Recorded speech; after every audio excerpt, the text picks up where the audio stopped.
حضرات گزارش ہے کہ ایک مرتبہ سورہ حمد اور 3 مرتبہ سورہ اخلاص کی تلاوت فرما کر مرحومہ سیدہ شہر بانو بنت علی اصغر عابدی صاحب کے رتبے سے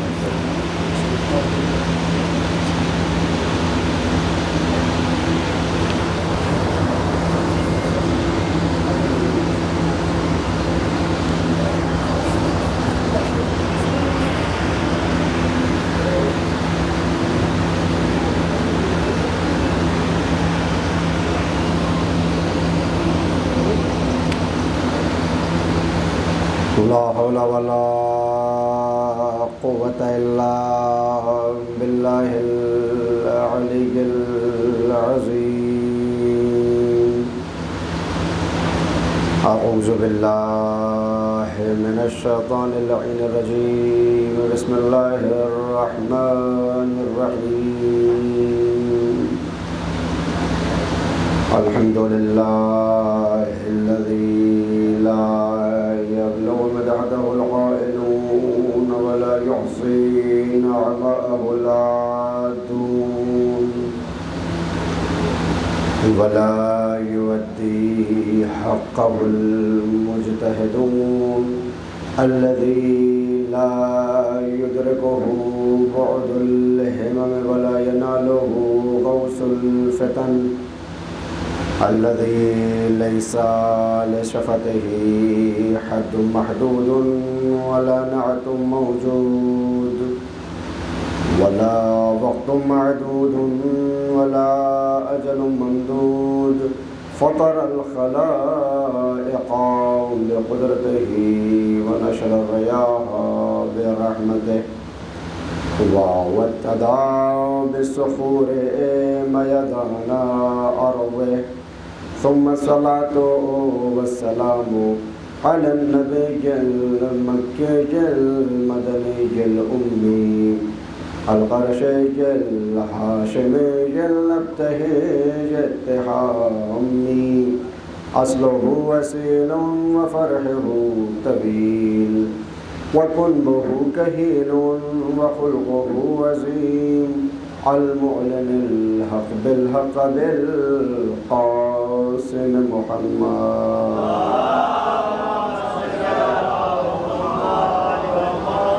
وعلى أهل بيته الطيبين الطاهرين المعصومين المظلومين المنتجبين المنتخبين الذين أذهب الله عنهم الرجس وطهرهم تطهيرا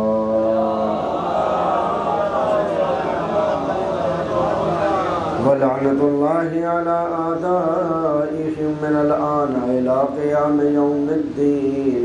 أما بعد فقد قال الله سبحانه تبارك وتعالى في محكم كتابه الحكيم وهو أصدق الصادقين وقوله الحق. بسم الله الرحمن الرحيم. تبارك الذي بيده الملك وهو على كل شيء قدير الذي خلق الموت والحياة ليبلوكم أيكم أحسن عملا. صلوات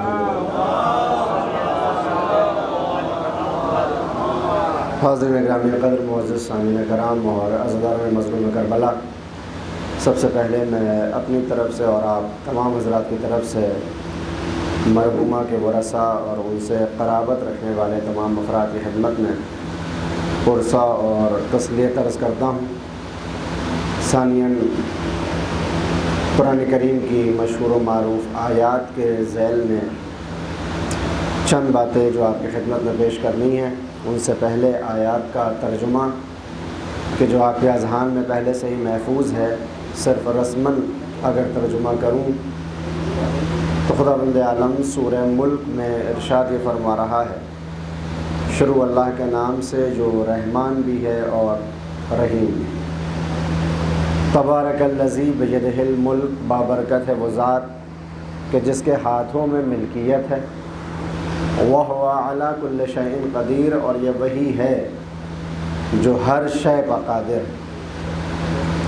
الذی خلق الموت، چونکہ وہ ہر شے پر قادر ہے لہٰذا اس نے موت کو خلق کیا، والحیات اور زندگی کو، لیبلوکم ایکم احسن عملا، اور یہ خلقت حیات و موت اس لیے ہے تاکہ وہ خدا آزما سکے اور جان سکے اور دیکھ سکے کہ تم میں سب سے بہتر عمل کرنے والا کون ہے۔ خداوند عالم نے فلسفہ آغاز انسانیت اور فلسفہ خلقت موت و حیات کو اس آیت میں واضح طور پہ بیان کر دیا کہ یہ موت اور زندگی صرف اور صرف اس لیے ہے کہ اللہ تم سے اعمال چاہتا ہے جو سب سے بہتر ہوں۔ اللہ نے اس آیت میں یہ نہیں کہا کہ میں دیکھنا چاہتا ہوں کہ تم میں عمل کرنے والا کون ہے، نہ اس نے یہ کہا کہ میں دیکھنا چاہتا ہوں کہ تم میں اچھا عمل کرنے والا کون ہے، اس نے کہا ایکم احسن عملا، میں یہ دیکھنا چاہتا ہوں کہ تم میں سب سے اچھا عمل کرنے والا کون ہے۔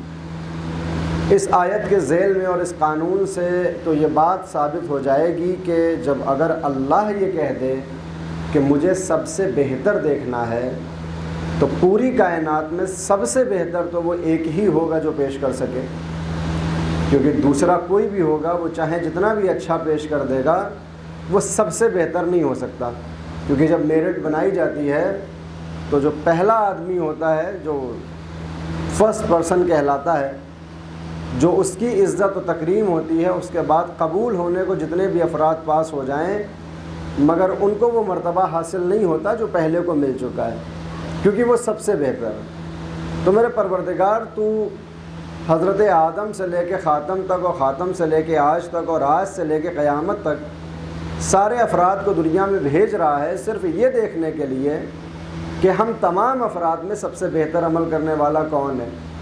اور اگر تو صرف اس ایک انسان کو تلاشنا چاہتا ہے کہ کون سب سے بہتر کر کے آتا ہے تو وہ تو 13 رجب سن 30 عام الفیل کو تیرے خانہ خدا میں آیا اور 21 رمضان سن 40 ہجری کو تیرے گھر سے چلا گیا۔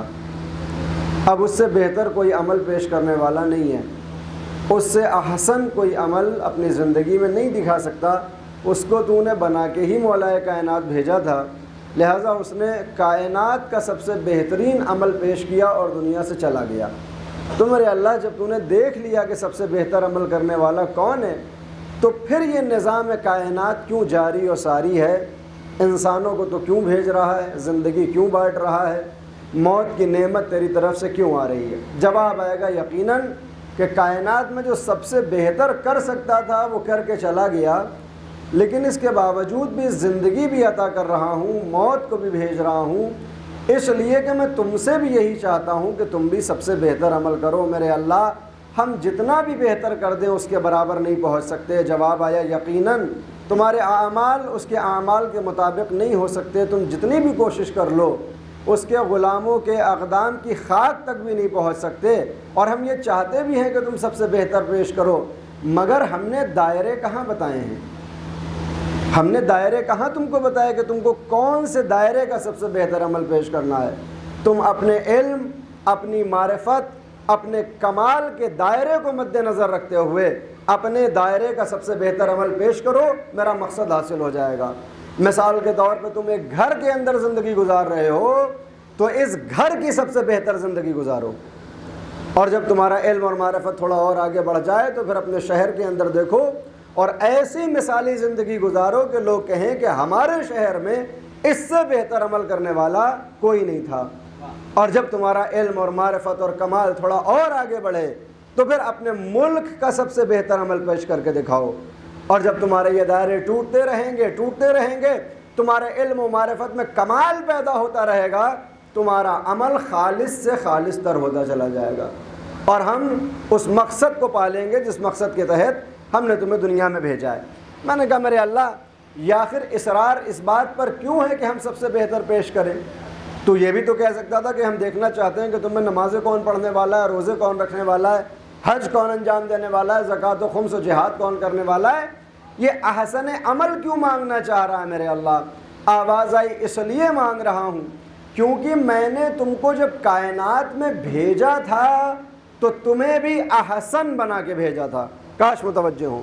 والتین والزیتون وطور سینین وہذا البلد الامین لقد خلقنا الانسان فی احسن تقویم. خداوند عالم نے 4 قسمیں کھائی ہیں اس سورے کے اندر. تین کی قسم، زیتون کی قسم، طور سینا کی قسم، امن والے شہر مکہ کی قسم. لقد خلقنا الانسان فی احسن تقویم.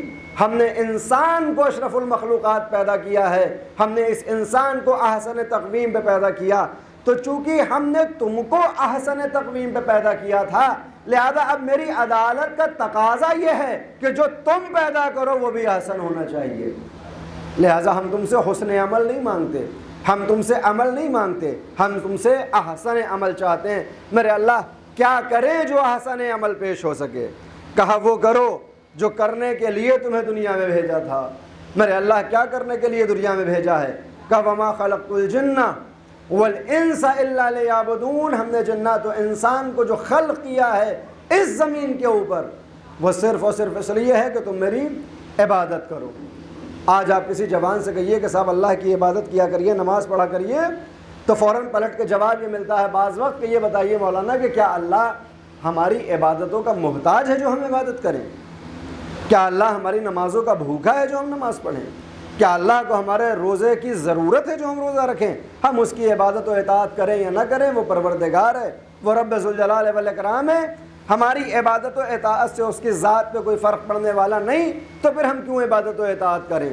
عزیزان گرامی، قرآن کی اس آیت نے سورہ زاریات آیت نمبر 56 نے کہا تو یہی ہے کہ میں نے انسان و جنات کو پیدا کیا ہے عبادت کے لیے.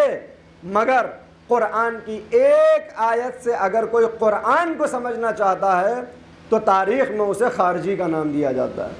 لہذا اگر قرآن کو سمجھنا ہوگا تو بائے بسم اللہ سے شروع کر کے والناس کے سین تک پورا قرآن سمجھنا ہوگا تاکہ اللہ کے تمام فرامین کو سمجھا بھی جا سکے اور زندگی میں اتارا بھی جا سکے. اگر کوئی قرآن کو بیچ سے کھول کے ایک آیت اٹھا لے اور اپنی زندگی کا ایک مقصد اس آیت کو بنا لے تو یہ کافی نہیں ہوگا. قرآن کو سمجھنے کے لیے ابتدا سے انتہا تک پہنچانا ہوگا. کیوں؟ کیونکہ اس قرآن کی ابتدا میں بسم اللہ ہے کہ جس بے کا نقطہ علی ہے، اور اس پر خداوند عالم سلامت رکھے آپ. یا اللہم صلی علی محمد و آل محمد. اور اس قرآن کا اختتام سورہ ناس کے والناس پہ ہے کہ جس سین کو تعبیر کیا جاتا ہے ذات سرکار سید الشہداء حضرت امام حسین علیہ السلام سے.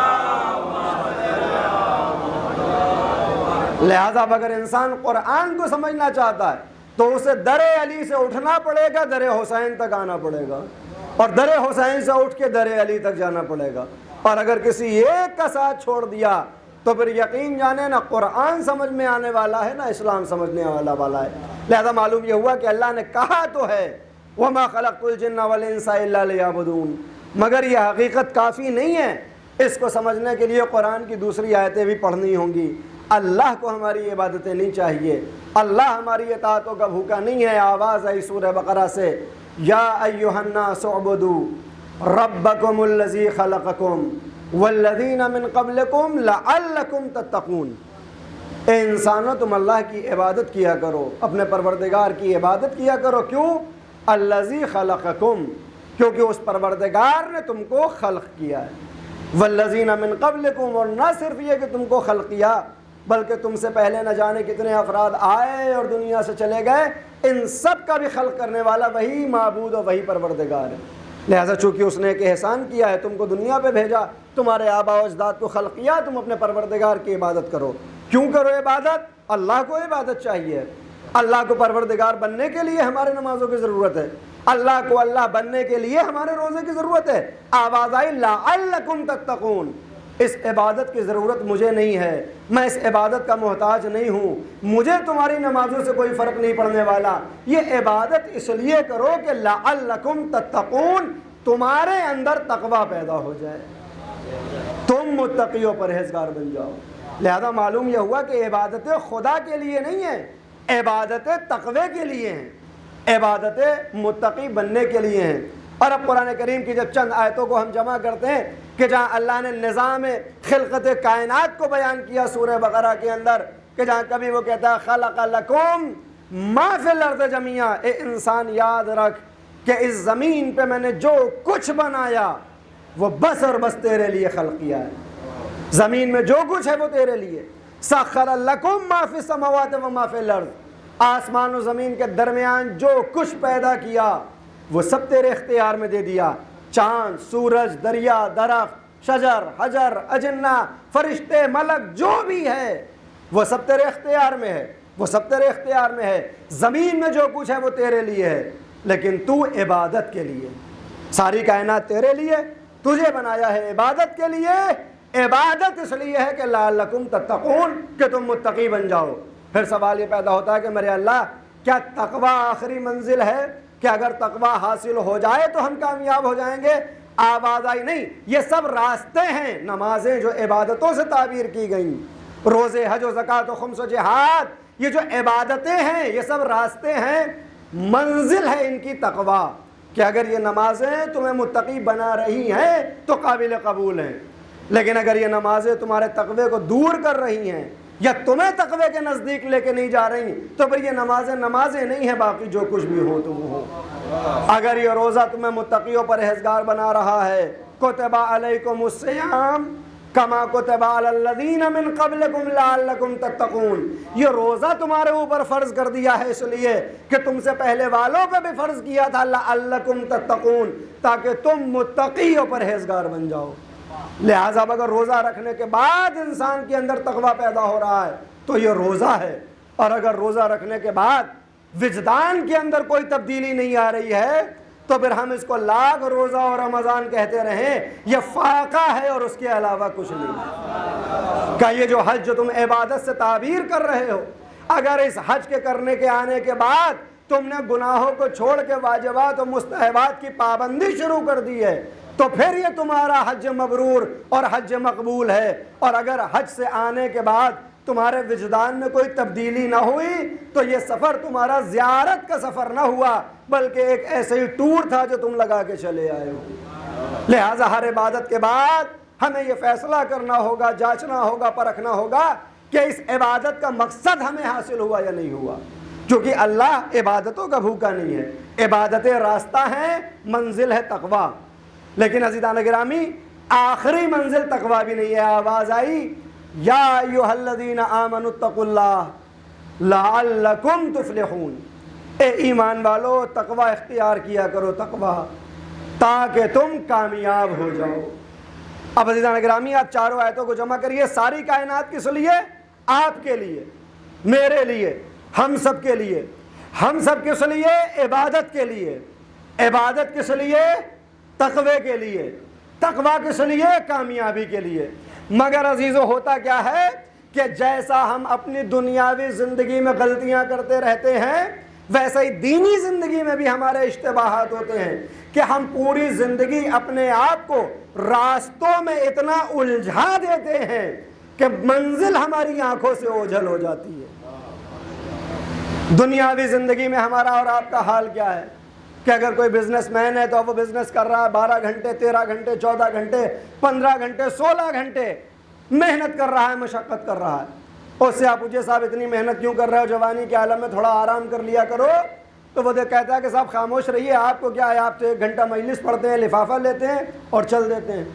آپ کو کیا معلوم کہ بچے کیسے پالے جاتے ہیں، آپ کو کیا معلوم کہ معاشرے میں کیسے زندگی گزاری جاتی ہے، آپ کو کیا معلوم کہ اگر پیر ٹوٹ جائیں تو گھر میں کمانے والا کون ہوگا. لہٰذا میری کوشش یہ ہے کہ جب تک جان باقی ہے زیادہ سے زیادہ آسائش کسب کر لوں تاکہ کل جب بستر پہ جاؤں تو آرام کی زندگی گزار سکوں. اور اس آرام کی زندگی کے چکر میں ہوتا کیا ہے کہ پوری زندگی گزر گئی اور جب ان کے آرام کے دن آئے تو میں ان کو سلام کرنے کے لیے گھر پہنچا. میں نے کہا السلام علیکم، پوری زندگی آپ نے محنت و مشقت میں گزار دی، اب آپ کے آرام کے دن ہیں تو میری ایک دعوت تو بنتی ہے نا. بولے یقیناً بنتی ہے. دعوت کا انتظام ہوا، بہترین دسترخوان سجایا گیا، طرح طرح کی مرغن غذائیں بھی ہیں، لذیذ بریانی بھی رکھی ہوئی ہے اور الہ آباد کی شیرمال بھی ہے. میں نے کہا کہ صاحب ٹھیک ہے، یہ دسترخوان تو بڑا عمدہ ہے، آئیے آپ بھی آئیے تاکہ یہ شروع کیا جائے اس کام کو جس کام کے لیے زحمت دی ہے، اور ہم تو ویسے ہی بدنام بہت ہیں کہ زیادہ کھاتے ہیں، تو کم از کم شریک ہو جائیے اور آپ بھی کم از کم ہمارے ساتھ محظوظ ہو جائیں ان غذاؤں سے۔ سامنے آ کے بیٹھ گئے اور انہوں نے میری پلیٹ کے اندر، میری ڈش کے اندر تمام طرح کی غذاؤں کو الٹنا شروع کیا۔ میں نے کہا آپ زحمت نہ کریں، میں خود نکال لوں گا، آپ اپنے لیے اپنا انتظام کیجئے۔ بولے مولانا معاف کیجئے گا، آپ کو اکیلے ہی تناول کرنا ہوگا۔ میں نے کہا کیوں صاحب اکیلے کیوں تناول کرنا ہوگا، آپ شیعہ ہیں کیا؟ میں مشہور ہے نا کہ شیعہ تھوک کے دیتے ہیں، تو کہیں ایسا تو نہیں ہے آپ بھی ایسی غذا لائے ہوں؟ بولے کیسی بات کرتے ہیں مولانا، ایسا؟ اچھا خدا کی قسم ایسے ایسے نامعقول حضرات گزرے ہیں تاریخ تشیع اور تاریخ اسلام میں کہ بدنام کرنے کے چکر میں یہ بھی بھول جاتے ہیں کہ جو تھوک کے کھانا ہم دیتے ہیں وہ ماہ محرم میں اور ماہ سفر میں مانگ مانگ کے کھایا جاتا ہے، اور اس وقت یہ یاد نہیں آتا کہ ہم کیسا کھلاتے ہیں اور کیسا پلاتے ہیں۔ میں نے کہا بہرحال کیسے کھایا جائے، آپ بھی آئیے، بغیر میزبان کے کیسے شروع ہو؟ بولے مولانا دیکھتے نہیں ہیں یہ مرغن غذائیں ہیں، ڈاکٹر نے منع کیا ہے، کولیسٹرول بڑھا ہوا ہے، اگر میں ان کو کھاؤں گا تو طبیعت خراب ہو جائے گی۔ میں نے کہا مطلب؟ بولے میرے لیے ابلا ہوا کھانا آئے گا، میرے لیے ابلی ہوئی غذا آئے گی، آپ بسم اللہ کیجئے۔ اب میں نے بسم اللہ کیا، اس کے بعد دسترخوان تمام ہوا۔ بولے رات میں آرام کر کے صبح جائیے گا۔ رات کا وقت ہوا اور میرے لیے بہترین ڈنلپ کا گدا بچھایا گیا، اور میں نے دیکھا برابر میں ایک تخت لگا ہوا ہے جس پہ ایک چادر ہے۔ میں نے کہا یہ کیا ظلم کیا آپ نے، میرے لیے اتنا بہترین انتظام کیا اور اپنے لیے آپ نے نہ کوئی دری بچھائی، نہ قالین بچھائی، نہ کوئی گدا، ایک چادر کے اوپر آپ آرام کرنا چاہتے ہیں۔ دوپہر میں کھانے میں ساتھ نہ دیا اس لیے کہ ڈاکٹر نے منع کیا ہے، میٹھے کو اس لیے منع کر دیا کہ کولیسٹرول بڑھا ہوا ہے، شوگر بڑھی ہوئی ہے۔ اب آرام کرنے کی جب نوبت آئی ہے تو یہاں بھی آپ نے جو ہے وہ تبعیض کر دی، میرے لیے دوسرا بستر اور آپ کے لیے دوسرا بستر۔ بولے مولانا شرمندہ نہ کیجئے، اس لیے کہ اگر آپ کے جیسے بستر پہ سوؤں گا تو پھر صبح اٹھ نہ پاؤں گا۔ کیوں؟ اس لیے کہ پورے بدن میں درد ہے، ڈاکٹر نے کہا ہے کہ سیدھے تخت پہ لیٹنا ہے، کچھ بھی نہیں بچھا سکتا۔ رات ہوئی، بستر پہ سونا شروع کیا، رات کے 2 بجے معمول کے مطابق آنکھ کھلی کہ اٹھ کے پانی پی لوں تو دیکھا کبھی دائیں جانب کروٹ لے رہے ہیں، کبھی بائیں جانب کروٹ لے رہے ہیں۔ میں نے کہا کہ صاحب کیا پریشانی ہے، بہترین رات، ایئر کنڈیشن روم، آپ کو نیند کیوں نہیں آ رہی؟ بولے کیا بتاؤں مولانا، دائیں جانب کروٹ لیتا ہوں تو بائیں طرف درد ہوتا ہے، بائیں جانب کروٹ لیتا ہوں تو دائیں جانب درد ہونے لگتا ہے، کسی طرح یہ رات تمام ہو کہ صبح ڈاکٹر کے پاس جاؤں۔ میں نے کہا کہ صاحب ڈاکٹر کے پاس تو آپ صبح جائیں گے، مگر آپ ایک حقیقت کو سن لیجئے، اور وہ یہ کہ یہ جو خطائیں اور غلطیاں جو آپ نے جوانی میں کی تھیں اس کی سزا آج آپ بھگت رہے ہیں۔ بولے مولانا میں نے کون سی خطا کی تھی، میں نے کون سی غلطی کی تھی؟ میں نے کہا آپ نے اس روز غلطی وہ کر دی تھی کہ جو آپ کی آرام کے راستے تھے آپ نے ان کو منزل سمجھ لیا تھا۔ جس جوانی کے عالم میں آپ کو اپنی طاقت کو بچانا چاہیے تھا، آپ نے اس پوری طاقت کو خرچ و صرف کر دیا کہ بزرگی میں آرام مل جائے، مگر وہ پوری طاقت چونکہ خرچ و صرف ہو گئی، لہٰذا اب بڑھاپے میں نہ آرام ملنے والی ہے اور نہ ایقان و اطمینان حاصل ہونے والا ہے۔ اگر آپ کو آرام چاہیے تھا تو زندگی کو راستے پہ نہ خرچ کر کے منزل پہ خرچ کرنا چاہیے تھا، مگر ہوتا یہی ہے عزیزان گرامی، جس آرام کے لیے محنتیں کی جاتی ہیں وہ آرام ہمیں میسر نہیں ہوتا۔ کیوں؟ کیونکہ بنیادی غلطی کرتے ہیں، میں بار بار دہرا رہا ہوں کہ پوری زندگی راستے پہ گزار دیتے ہیں۔ یہ عمل ہوتا ہے ہمارا دنیاوی معمول میں، اور یہی غلطی ہم کرتے ہیں دینی معمول میں، کہ نماز پڑھنے پہ آئے تو اب جب گھر سے باہر نکلے تو ہر ایک کی پیشانی کو دیکھنا شروع کر دیا کہ صاحب آپ بھی نماز پڑھتے ہیں یا نہیں پڑھتے ہیں۔ روزہ رکھنے کا شوق پیدا ہوا تو ماہ مبارک رمضان میں گھر سے باہر نکل کے ایک ایک کا دہن مزمزہ کر رہے ہیں اور دیکھ رہے ہیں کہ دیکھیں انہوں نے روزہ رکھا ہے یا نہیں رکھا ہے۔ حج کر کے آئے تو اتنی داستانیں اور اتنے واقعات سنا دیے کہ سننے والے نے کہا کہ صاحب حج پہ جانے کے بعد اگر ایسے ہو جاتے ہیں تو میں ایسا ہی صحیح۔ زکوٰۃ و خمس دینے کے بعد اتنے گن گائے گئے کہ جو نہیں دیتا تھا یا جس کے پاس کم تھا وہ بیچارہ شرمندہ ہو کے اب ان سے منہ چرانے لگا۔ عزیزان گرامی، اس انسان نے نمازوں کے اوپر پوری زندگی گزار دی، روزے کے اوپر پوری زندگی گزار دی، جبکہ نہ اللہ نے نماز کے لیے پیدا کیا تھا نہ روزے کے لیے پیدا کیا تھا۔ اس نے کہا تھا میں تم سے عبادت چاہتا ہوں، عبادت اس وقت عبادت ہوگی جب اس کے اندر تقویٰ پایا جائے، اور تقویٰ اس وقت قبول ہوگا جب تم کامیاب ہو جاؤ۔ اگر یہ ساری چیزیں مد نظر رکھی ہوتی تو پھر نمازوں کو اپنی جگہ پہ قائم کیا ہوتا، روزوں کو اپنی جگہ پہ رکھا ہوتا، دنیاوی امور کو ان کی جگہ پہ انجام دیتا، اور اللہ کے حقوق کی پابندی ان کے اعتبار سے ہوتی، لیکن نہیں ہوتا۔ عزیزان گرامی، ہم نے باقاعدہ باکس بنا رکھے ہیں کہ صاحب یہ اعمال والے ہیں، یہ عقیدے والے ہیں، یہ علی کا تذکرہ کرنے والے ہیں، یہ نماز کی طرف بلانے والے ہیں۔ ہم نے ممبر کی تقسیم کر دی کہ صاحب یہ تبرہ اچھا پڑھتے ہیں، ان کو بلائیں گے، یہ فضائل اچھے پڑھتے ہیں، ان کو بلائیں گے، یہ نصیحت ان کو اچھی پڑھتے ہیں، ان کو بلائیں گے۔ عزیزو، دین آپ کے دل کی بات کا نام نہیں ہے، دین تمام طرح کے پھولوں کے گلدستے کا نام ہے کہ جس میں نماز کا گل بھی پایا جاتا ہے، روزے کا گل بھی پایا جاتا ہے، اور اگر ایک بھی خوشبو کم ہو جائے تو وہ گلدستہ کامل نہیں ہوتا۔ اب بات آتی ہے عزاداری کی، تو عزیزان گرامی نوحہ پڑھنے پہ آئے تو ایک سے ایک گلے باز کو تلاش کرنا شروع کیا۔ مرثیہ خوانی کی نوبت آئی تو چاہا یہ کہ جو پوری دنیا میں مشہور ہو اس کو مرثیہ خوانی کے لیے بلایا جائے۔ شب داری کی نوبت آئی تو 20 لاؤڈ اسپیکر چھت پہ لگا دیے، پڑوسی کو ایذا ہوتی ہے تو ہوتی رہے، یہ ناراض ہوتا ہے تو ہو جائے، زہرا راضی ہونی چاہیے۔ بات شب داری اور تعزیہ داری کی آئی، جلوسوں کی آئی، تو پھر ہم نے ہاسپٹل کے سامنے بھی اسی انداز میں جلوسوں کو جاری رکھا کہ جس انداز میں ہم سناٹی گلیوں میں جاری رکھ رہے تھے۔ یہ بھول گئے کہ شاید ہاسپٹل میں کچھ ایسے افراد بھی ہوں کہ جن کو ان آوازوں سے اذیت ہو رہی ہو، اور ہم نے پوری زندگی انہی پہ اپنی خرچ کر دی۔ جبکہ یہ تعزیہ داری کیوں تھی، یہ شب داریاں کیوں تھیں، یہ مجلسیں کیوں تھیں؟ یہ سارے راستے تھے مرضی زہرا کو حاصل کرنے کے لیے۔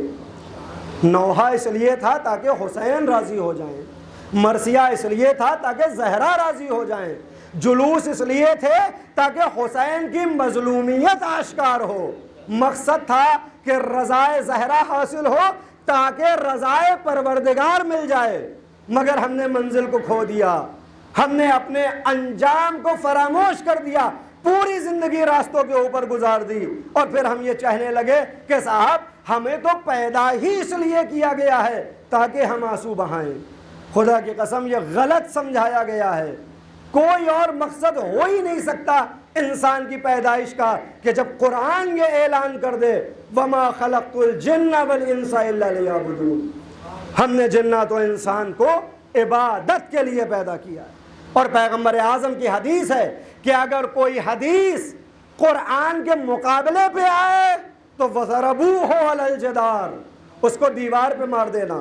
ہم قرآن کی خلاف ورزی نہیں کر سکتے۔ آپ کو یہ سمجھایا جاتا ہے کہ جب حضرت زہرا کو امام حسین کی شہادت کے واقعات پیغمبر اعظم نے سنائے تو بی بی نے رو کے پوچھا کہ کیا اس وقت آپ ہوں گے؟ کہا نہیں۔ کیا علی ہوں گے؟ نہیں۔ ساری باتیں ہوئی تو کہا میرے بچے پہ روئے گا کون؟ یہاں تک حدیث بالکل صحیح ہے۔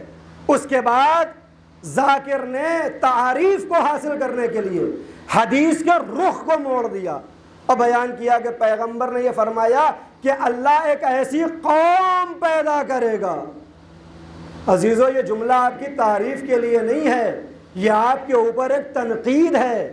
آپ نے کبھی محسوس ہی نہیں کیا اللہ ایک ایسی قوم پیدا کرے گا جو حسین کے جوانوں پہ روئے گی، جس کے جوان حسین کے جوانوں پہ روئیں گے، جس کے بوڑھے حسین کے بوڑھوں پہ روئیں گے۔ عزیزو، یہ نہیں ہے حدیث کے اندر۔ بہار الانوار کی 41 نمبر کی جلد میں جو حدیث ہے وہ یہ کہ جب یہ ساری باتیں ہوئیں اور پیغمبر نے آنسو بہائے، بی بی نے آنسو بہائے، تو پھر باتیں یہی ہیں کہ بی بی نے پوچھا تھا کہ پھر میرے لال پہ آنسو کون بہائے گا؟ اور پیغمبر کا جواب یہ تھا کہ میری بیٹی گھبراؤ نہیں، میری امت کے جوان تمہارے جوانوں پہ آنسو بہائیں گے، میری امت کی عورتیں تمہاری امت کی اور تمہاری عورتوں پہ آنسو بہائیں گی، میری امت کے بوڑھے تمہارے بوڑھوں پہ آنسو بہائیں گے۔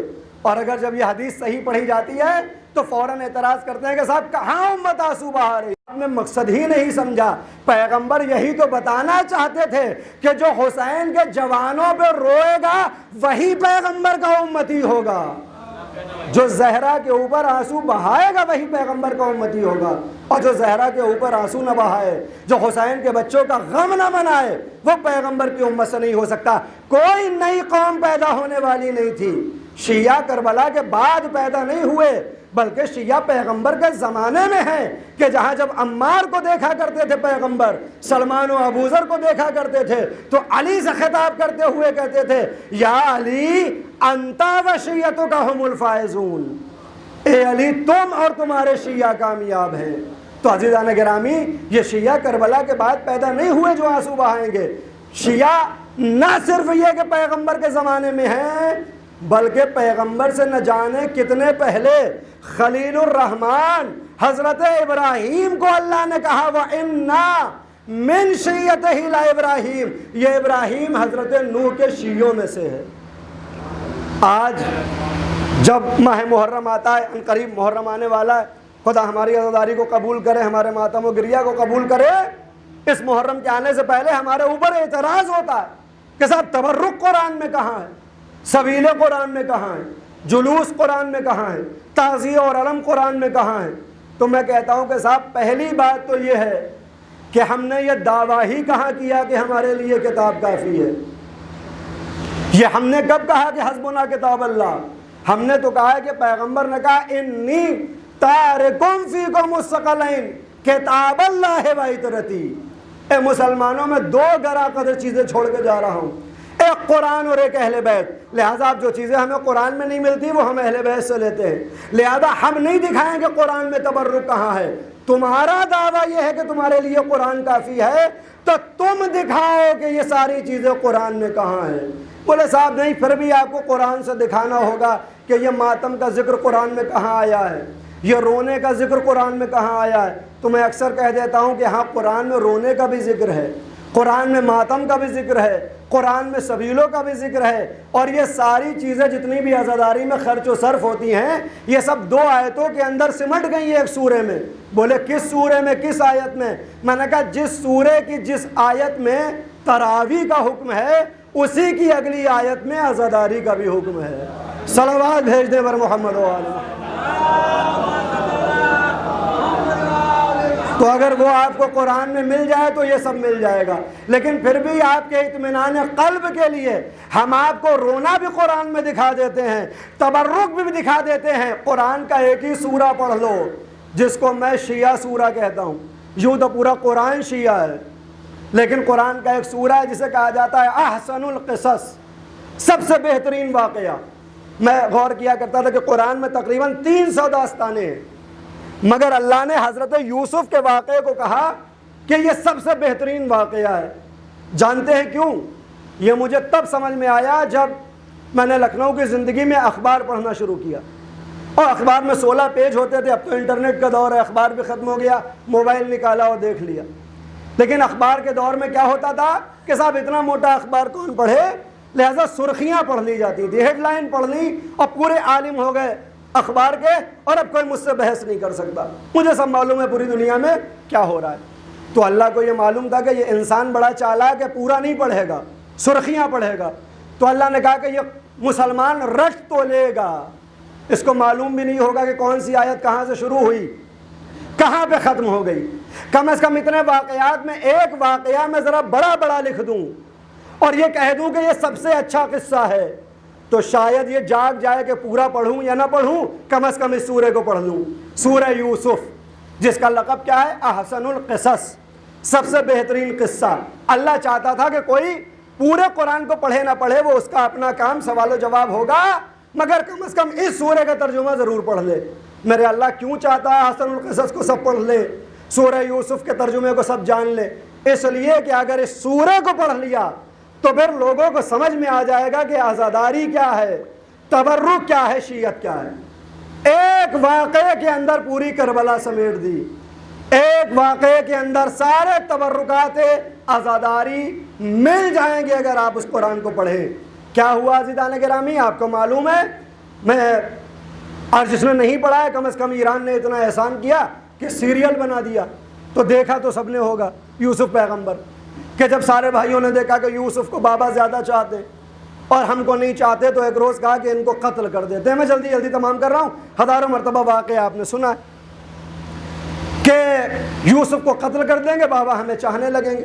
آئے باپ کے پاس، ہم جا رہے ہیں سیر و تفریح کے لیے، یوسف کو بھی بھیج دیجئے۔ کہا نہیں تمہارے ساتھ نہیں بھیجیں گے۔ کہا میرا بھائی ہے، بھیج دیجئے، کیوں نہیں بھیجتے؟ کہا کہ نہیں بھیجا جا سکتا۔ قرآن کہتا ہے جب اصرار ہوا تو بچوں نے کہا کہ وجہ تو بتائیے کیوں نہیں بھیج رہے ہیں؟ کہا اس لیے نہیں بھیج رہا ہوں کہ مجھے ڈر ہے، خوف ہے کہیں ایسا نہ ہو کہ تم یوسف کو لے کے جاؤ اس جنگل کے اندر، اس صحرا کے اندر، اور اپنے شکار میں اتنا مست و مگن ہو جاؤ کہ ایک جنگلی بھیڑیا آئے اور میرے یوسف کو کھا جائے اور تم آگے کہہ دو کہ یوسف مارے گئے۔ مجھے کیونکہ خطرہ ہے لہذا تمہارے ساتھ نہیں بھیج سکتا۔ میں نے کہا یوسف تم ان کو خبردار کر رہے ہو یا مرڈر کا طریقہ بتا رہے؟ کہا مجھے یہ ڈر ہے کہ کہیں ایسا نہ ہو۔ انہوں نے کہا بابا کیسی باتیں کرتے ہیں، یوسف ہمارا بھائی ہے، جانے تو دیجئے، آزمائیو تو صحیح۔ کہا ٹھیک ہے اتنا اصرار ہے تو لے جاؤ۔ بھائیوں نے یوسف کو لیا اور لے کے آئے اور اب چاہیے کہ قتل کر دیں۔ ایک بھائی جس کا نام تاریخ میں ملتا ہے لاوی ہے، اس نے کہا کہ بھائی تو ہیں، مارنے کی ضرورت نہیں ہے، ایسا کرتے ہیں ان کو کنویں میں ڈال دیتے ہیں۔ بھائی ہم تو یہ چاہتے ہیں کہ یہ بابا سے دور ہو جائیں، تو وہ بغیر مارے بھی کام ہو سکتا ہے۔ ان کی قمیص کو اتار لو اور اتارنے کے بعد جنگلی جانوروں کے خون سے اس کو غلطہ کرو اور اس کو کنویں میں ڈال دو۔ کاروان نکلیں گے، اس کو لے جا کے بیچ دیں گے، غلاموں کو خریدا جاتا ہے، بیچا جاتا ہے، یوسف بھی ہم سے دور چلے جائیں گے اور زندہ بھی رہ جائیں گے۔ لہٰذا منصوبے کے مطابق کیا کیا گیا؟ قمیص کو اتارا گیا، خون میں رنگین کیا گیا، اور اب سارے بیٹے 302 کے مرتکب حضرت یعقوب کے سامنے سر کو جھکائے کھڑے ہوئے، اور حضرت یعقوب نے کہا وہ میرا بیٹا یوسف کہاں ہے؟ سب نظروں کو جھکائے کھڑے تھے۔ کہا بیٹا کہاں ہے؟ کہا بابا آپ سچ کہتے تھے، ہم سیر میں اتنا مست و مگن ہو گئے کہ جنگلی بھیڑیے آئے اور یوسف کو کھا گئے، یہ ان کی قمیص ہے۔ اب قرآن کریم میں یہ کوئی ذاکری و خطابت نہیں، قرآن کریم کہتا ہے کہ حضرت یعقوب نے قمیص کو لیا، آنکھوں سے لگایا، رونا شروع کیا اور کہا میں تو پہلے سے ہی جانتا تھا کہ یہ ہونے والا ہے، میں پہلے سے جانتا تھا کہ یہ ہونے والا ہے۔ عزیزان گرامی، اگر حضرت یوسف یہ جواب قیامت میں میرے سامنے دیں گے، حضرت یعقوب نے اگر یہ جواب روز محشر میرے سامنے دیا، تو میں دامن کو پکڑ لوں گا اور پکڑ کے کہوں گا یعقوب جب جانتے تھے کہ بیٹا جائے گا اور مارا جائے گا تو پھر تم نے جانے کیوں دیا؟ جو جواب جناب یعقوب مجھے دیں گے وہی جواب میں مسلمانوں کو دوں گا کہ حسین جانتے تھے پھر بھی کربلا میں کیوں گئے۔ جس مصلحت کے تحت یعقوب و یوسف میں جدائی ہوئی ہے، اسی مصلحت کے تحت حسین اور ان کے چاہنے والوں میں جدائی ہوئی ہے۔ اور اب اس کے بعد کیا کیا؟ قمیص کو آنکھوں سے لگایا، رونا شروع کیا۔ میں نے کہا یعقوب تم بڑے خوش قسمت ہو کہ تمہارے زمانے میں دیوبند اور ندوہ نہیں کھلا تھا، ورنہ تمہارے اوپر بھی فتوے لگ جاتے۔ تمہیں معلوم نہیں ہے کہ مرحوم کے تبرکات کو آنکھوں سے لگا کر رونا بدعت ہے۔ اور وہاں پہ تو کوئی فتویٰ نہیں دینے والا تھا۔ روز قیامت میں ضرور پوچھوں گا کہ یہ قمیص کو آنکھوں سے لگا کے کیوں رو رہے تھے؟ اتنا روئے، کتنا روئے؟ قرآن کہتا ہے وَبْيَضَّتْ عَيْنَاهُ، اتنا روئے کہ دونوں آنکھیں سفید ہو گئیں۔ اور کیا کہتے تھے؟ وَأَسَفَا، وَأَسَفَا، یوسف ہے نا، اے میرے یوسف، اے میرے یوسف، اتنا روئے کہ آنکھیں سفید ہو گئیں۔ اے مسلمان، تیری داڑھی کے کتنے بال سفید ہیں کہ حضرت یعقوب اگر وَأَسَفَا کہہ کے آنکھوں کی بینائی کھو دے تو تجھے کوئی اعتراض نہیں، ہم یا حسین کہہ کے صرف آنسو بہائے تو بدعت کے فتوے جاری ہو جاتے۔ اور اب اس کے صلوات بھیجے اور محمد و آل محمد، بار دیگر صلوات بھیجتے پر محمد و میں جلدی جلدی تمام کر دوں۔ اور اس کے بعد کیا ہوا؟ رونا شروع کیا، رونا شروع کیا۔ اور اکثر افراد آتے، اچھا وہ بیٹے جو سوچتے تھے کہ جدائی ہو جائے گی تو پھر بابا ہمیں چاہنے لگیں گے، دیکھا یہاں تو اب پاسا ہی پلٹ گیا۔ پہلے تو کبھی پوچھ بھی لیتے تھے کہاں جا رہے ہو، کون ہو، اب تو رونے میں اتنا کھو چکے ہیں کہ یا عبادت کرتے ہیں یا روتے ہیں، یا لفظوں کو بدل دوں کہ اب عبادت ہی عبادت کرتے ہیں، یا سجدہ کر کے عبادت کرتے ہیں، یا شہید پہ آنسو بہا کے عبادت کرتے ہیں۔ کہا یہ تو الٹا ہو گیا، چلو بابا کو سمجھاتے ہیں۔ لہٰذا اب پیچوں کو چڑھایا گیا، آستینوں کو چڑھایا گیا، شرافت کا لباس پہنا گیا۔ 11 کے 11 آئے ہیں کس کے پاس؟ یعقوب کے پاس۔ بابا کب تک آنسو بہاؤ گے؟ کب تک روتے رہو گے؟ کب تک آنسو بہاؤ گے؟ ایک گیا ہے، ہم 11 زندہ ہیں، ہم سے محبت کیا کرو، ہم کو چاہا کرو۔ ایک چلا گیا، جانے والا چلا گیا، سمجھاتے رہے سمجھاتے رہے، مگر حضرت یعقوب کو کہاں سمجھ آنے والا تھا؟ جب کئی برس ہو گئے اور سمجھانے کا کوئی اثر نہ ہوا تو اب قرآن کریم یہ کہتا ہے کہ اب انہوں نے یعقوب کے رونے کا مذاق اڑانا شروع کیا۔ لہٰذا ایک آتا تھا ابا کا دامن کھینچ کے کہتا تھا پاگل ہو گئے ہیں، مردے پہ رو رہے ہیں۔ دوسرا آتا تھا امامے کو چھینتا تھا، دیوانے ہو گئے ہیں، مردے کے اوپر آنسو بہا رہے ہیں۔ لہذا ایک طریقہ کار اور معلوم ہوا کہ جو قاتل ہوتا ہے نا، وہ مقتول کے اوپر آنسو بہانے والے کو پہلے سمجھاتا ہے، اور جب سمجھانے سے نہ مانے تو مذاق اڑاتا ہے۔ لہذا ماہ ذی الحجہ جیسے ہی آتا ہے، سمجھانے کی کارگزاریاں شروع ہوتی ہیں، بستر کاندھے پہ آتا ہے، اب کی تعزیہ نہ بنانا، اب کی علم نہ اٹھانا، اب کی سبیل نہ لگانا۔ اور جب پورا ماہ سمجھانے سے کچھ نہیں ہوتا تو پہلی محرم آتی ہے، مذاق اڑانا شروع کرتے ہیں، پاگل ہو گئے ہیں، دیوانے ہو گئے ہیں، اپنے کو مارتے ہیں، اپنے کو پیٹتے ہیں۔ ہم نے کہا تمہاری خطا نہیں ہے، یہ پہلے کی سیرت رہی ہے کہ جو قتل کرتے ہیں وہ مذاق اڑاتے ہیں، جن کے گھر کا مارا جاتا ہے وہ روتے ہیں۔ صلوات بھیج دے پر محمد مذاق اڑا رہے ہیں۔ لیکن حضرت یعقوب نے اپنے طریقے کو نہیں بدلا، روتے جا رہے ہیں، روتے جا رہے ہیں، روتے جا رہے ہیں۔ اور ادھر اللہ نے کیا کیا؟ حضرت یوسف کو امین عزیز مصر بنا دیا ہے، اور اب پوری حکومت آپ کے ہاتھوں میں ہے۔ اور ادھر شہر کنعان میں قحط پڑا ہے، سارا واقعہ آپ کو معلوم ہے۔ سارے بھائی وہاں جاتے ہیں، اور پھر اس کے بعد حضرت یوسف اپنے بھائی بنیامین کو روکتے ہیں، ان کو واپس بھیجتے ہیں، اور بنیامین سے تنہائی کے عالم میں کہتے ہیں یہ بتاؤ بابا کیسے ہیں؟ کہا کس کے بابا؟ کہا تمہارے بابا۔ کہا تمہارے بابا؟ میرے بابا سے تم کو کیا تعلق؟ اور اب سینے سے لگا کے کہا کہ میں یوسف تمہارا بھائی ہوں، مجھے بتاؤ بابا کیسے ہیں؟ کہا بابا کیسے ہیں؟ جب سے آپ گئے ہیں تب سے بابا نے رونا شروع کیا، آنکھیں سفید ہو چکی ہیں اور صرف روتے رہتے ہیں، آنسو بہاتے رہتے ہیں۔ کہا کوئی بات نہیں، اب تم تیز رفتار گھوڑوں پہ سوار ہو جاؤ اور میرے بھائیوں کے کنعان پہنچنے سے پہلے تم پہنچ جاؤ، اور بابا کو یہ خبر دے دو کہ گھبرائیں نہیں، پریشان نہ ہو، اور ان کو یہ خبر دو کہ ان کا بیٹا زندہ ہے اور عزیز مصر بنا ہوا ہے۔ کہا اچھا میں تو چلا جاؤں گا، مگر جو ان کی آنکھیں چلی گئی ہیں ان کا کیا ہوگا؟ کہا پریشان مت ہو، اپنی قمیص کو اتارا، حضرت بنیامین کے حوالے کیا۔ کہا جب گھر میں جانا تو بابا کی آنکھوں سے میری قمیص کو مس کرنا، بینائی واپس آ جائے گی۔ تیز رفتار گھوڑوں پہ سوار ہوئے بنیامین، قمیص نبوت کو اپنے ہاتھوں میں لیا، گھر کے اندر ابھی داخل ہی ہو رہے ہیں۔ یعقوب بے چین ہیں۔ بیٹے نے پوچھا بابا بے چینی کیوں ہو رہی ہے؟ کہا میں اپنے بیٹے کی خوشبو محسوس کر رہا ہوں، میں اپنے بیٹے کی خوشبو محسوس کر رہا ہوں۔ میں نے کہا یعقوب تم کو کیسے معلوم کہ تمہارا بیٹا کہیں نزدیک ہے؟ کہا تمہیں کیا معلوم، نبوت کے بدن سے ایک ایسی مہک آتی ہے کہ جسے صرف مومن محسوس کرتا ہے۔ اب سمجھ میں آیا کہ پیغمبر علی کو اپنے بستر پہ لٹا کے چلے بھی گئے، مگر کافروں کو سمجھ میں بھی نہ آیا کہ بوئے نبوت ہے یا چلی گئی۔ صلوات بھیج دیں پر محمد۔ میں اپنے بیٹے کی بو کو محسوس کر رہا ہوں۔ بابا مبارک ہو، آپ کا بیٹا زندہ ہے، یوسف عزیز مصر بن گئے ہیں، اور یہ قمیص آپ کے لیے بھیجی ہے۔ اتنا جیسے ہی اتنا سنا بولے مجھے تو پہلے سے ہی یقین تھا کہ میرا بیٹا کہیں نہ کہیں ضرور زندہ ہوگا۔ اے یعقوب تمہیں کیسے معلوم تھا؟ اس لیے معلوم تھا کہ ہر نبی کا ایک وارث ہوتا ہے۔ اپنے نالائق بیٹوں میں تو میں یہ صلاحیت دیکھتا ہی نہ تھا کہ یہ میرے وارث ہوں گے، لہٰذا مجھے یقین تھا میرا وارث زندہ ہے۔ میں نے کہا یعقوب تمہیں معلوم تھا کہ یوسف زندہ ہے؟ اور تم زندہ پہ آنسو بہا رہے تھے، تم زندہ پہ آنسو بہا رہے تھے۔ یہاں تو نامعقول کہتے ہیں ہم زندہ جاوید کا ماتم نہیں کرتے۔ اگر تم زندہ جاوید کا نہیں ماتم کرتے تو نہ کرو، یعقوب نے زندہ جاوید کا ماتم کیا ہے۔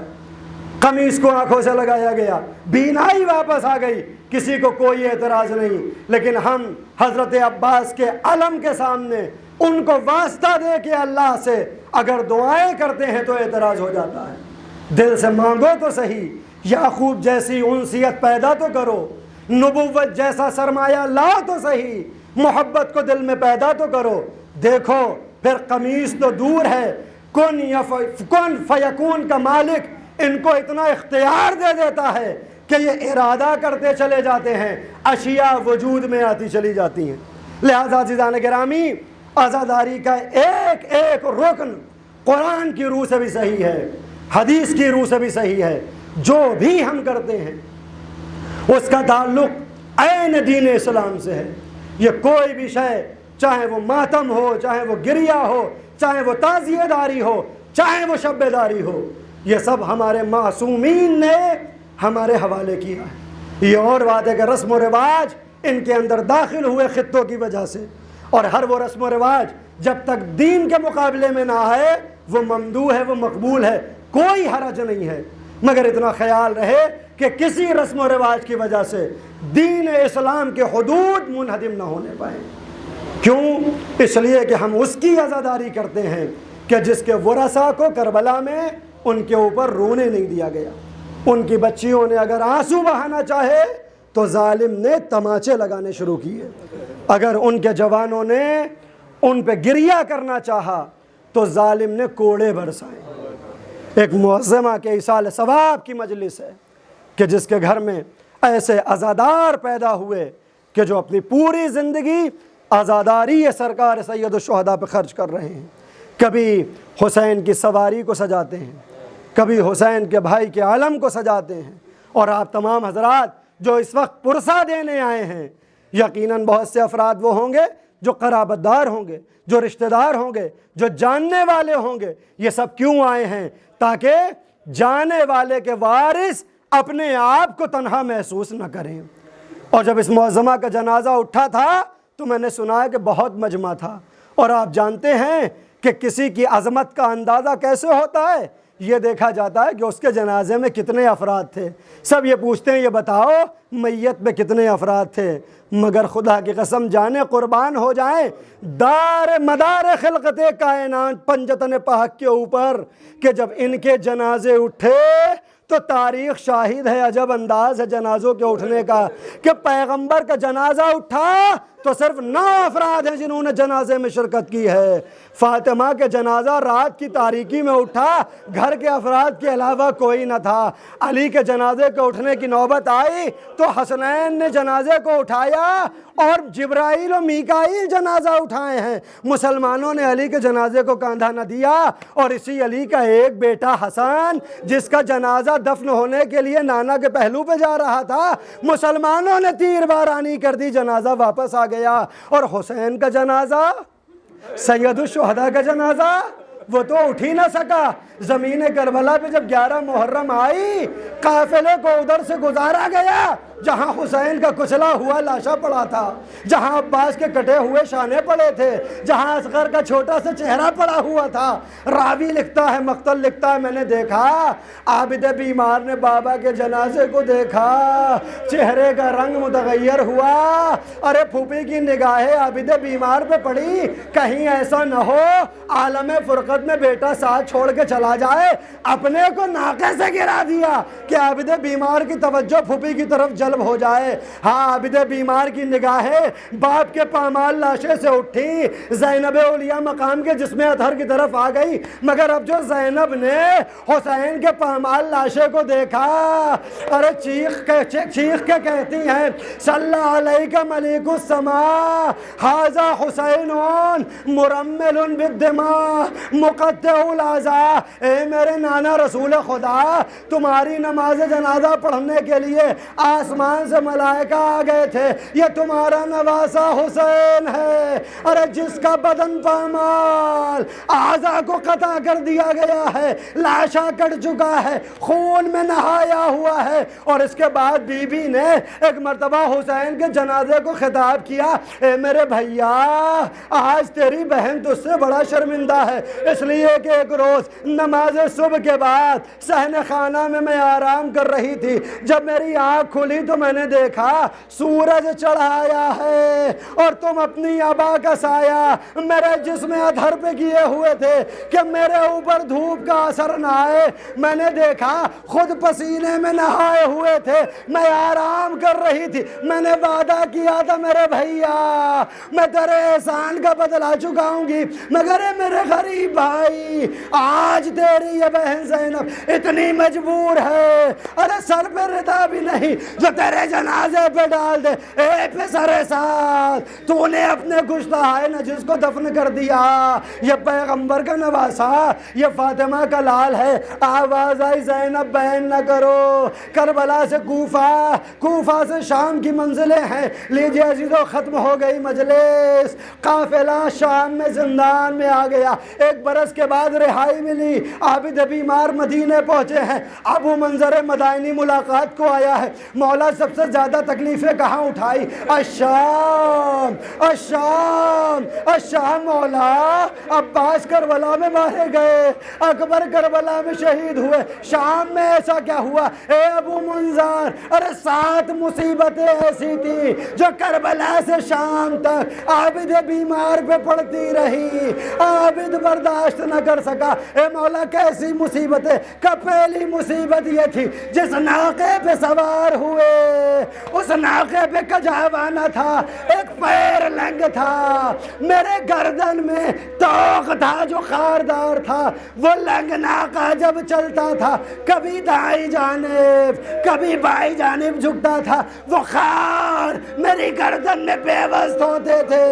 اسی عالم میں کربلا سے کوفہ، کوفہ سے شام کی منزلیں طے ہوئی، وہ مصیبتیں اٹھائیں، عابد بیمار کی زندگی تہو بالا ہو گئی۔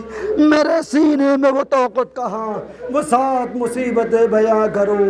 اے زینب الیا مقام تمہارے صبر کو سلام، اے عابد بیمار تمہاری شجاعت کو سلام۔ سیعلم الذین ظلموا ای منقلب ینقلبون۔ حضرات گزارش ہے کہ ایک مرتبہ سورہ حمد اور 3 مرتبہ سورہ اخلاص کی تلاوت فرما کر مرحومہ شہر بانو بنت جناب علی اصغر آتی صاحب کی روح میں اسم تو میبارد از نفس باران، نور رخت دارد جلوه بی پایان، بر دل خسته میدهد اسمت لذت عشقی مدام، بر روح بلندت سلام.